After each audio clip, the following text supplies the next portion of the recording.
Assalamualaikum warahmatullahi wabarakatuh. Banyak orang yang meremehkan dan memandang sebelah mata tukang ojek. Tapi saya santai saja, karena hidup ini memang tidak pernah lepas dari komentar orang lain. Karena menurut saya, apapun pekerjaan dan profesi kita di dunia ini adalah mulia selama pekerjaan itu halal, dan termasuk sebagai tukang ojek. Menurut saya, ojek adalah pekerjaan yang membuat kita menjadi lebih tenang, santai, bebas, dan leluasa. Karena pekerjaan ini bisa mengatur waktu kita sendiri, dan bukan kita yang diatur-atur. Ada yang mengatakan hidupnya kurang beruntung karena jadi tukang ojek. Justru, menurut saya, jadi tukang ojek adalah keberuntungan yang luar biasa. Karena profesi ini mampu memanage waktu kita sendiri, terutama waktu untuk beribadah kepada Allah Subhanahu wa Ta'ala. Ketika menjelang waktu sholat, kita bisa mematikan aplikasi dulu untuk menjalankan kewajiban sholat tepat waktu dan bahkan berjamaah di masjid. Kalau pekerjaan yang lain, saya rasa belum tentu bisa. Tak mengapa kita dipandang hina oleh makhluk. Yang terpenting tidak hina menurut pandangan Allah Subhanahu wa Ta'ala. Intinya tak perlu mendengarkan apa kata orang selama profesi yang kita geluti tidak keluar dari yang namanya koridor syariat. Syukuri seperti apapun keadaan dan kondisi kita, dan jangan selalu membandingkan dengan hidup orang lain agar kita tidak menjadi orang yang kufur nikmat. Dan yang perlu diingat, apapun profesi kita tetap harus Allah yang dijadikan prioritas dan tujuan utama. Karena Allah menciptakan kita, wa ma khalaqtul jinna wal insa illa liya'budun. Tidaklah aku menciptakan jin dan manusia semata-mata hanya untuk beribadah kepadaku. Maka apapun status kita, apapun profesi kita dan pekerjaan kita, dan apapun peran kita dalam hidup, niatkan semuanya untuk ibadah kepada Allah Subhanahu wa Ta'ala. Ada sedikit motivasi dari saya, semoga bermanfaat. Bismillahirrahmanirrahim.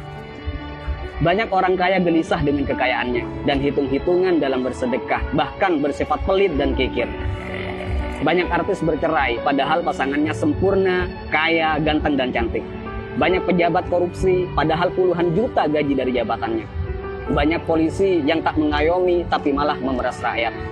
Ada yang mengatasnamakan perjuangan, malah menilap dana bos. Banyak pembisnis sukses, tapi tidak jujur.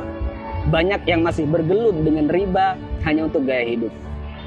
Ada yang menguasai banyak ilmu agama, tapi gemar bermaksiat dan tak mengamalkan ilmunya. Ada yang gemar berdakwah, tapi tak mampu mendakwahi dirinya sendiri. Ada yang suka minum khamr, narkoba, dan berzinah dengan alasan kesenangan. Ada yang sudah berkeluarga dan bahkan punya anak merasa kurang tentram, seolah jauh dari kata sakinah, mawaddah, warahmah. Ada atasan yang suka menyunat uang bawahannya. Ada seorang guru atau karyawan yang suka korupsi dan bahkan korupsi waktu. Ada yang punya proyek dan tidak jujur dengan proyeknya. Banyak dokter, perawat, dan bidan yang tidak lemah lembut, tidak jujur, dan bahkan terkadang tidak memanusiakan pasiennya. Ada yang sibuk mencari dunia sampai lupa pada Tuhannya dan lalai dalam sholatnya.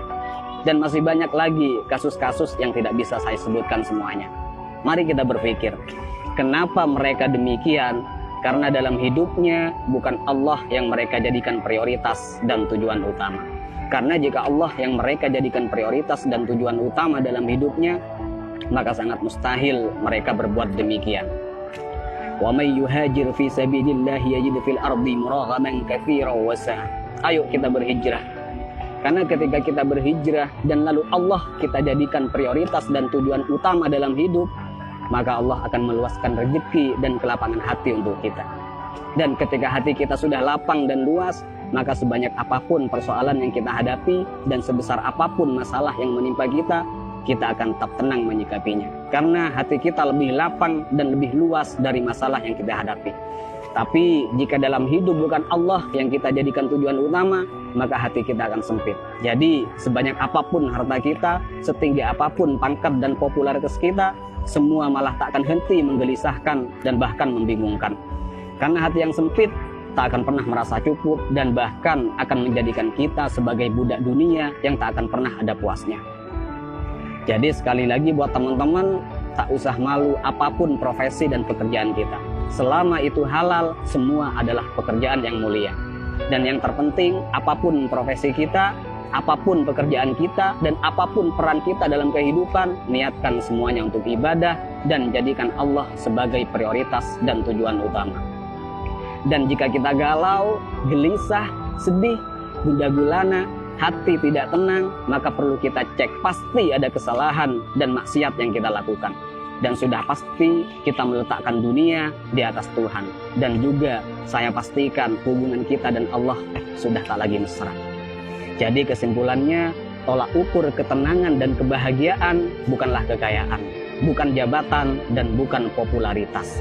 Tapi tolak ukur ketenangan dan kebahagiaan adalah tergantung di mana letak Allah di hati kita. Assalamualaikum warahmatullahi wabarakatuh.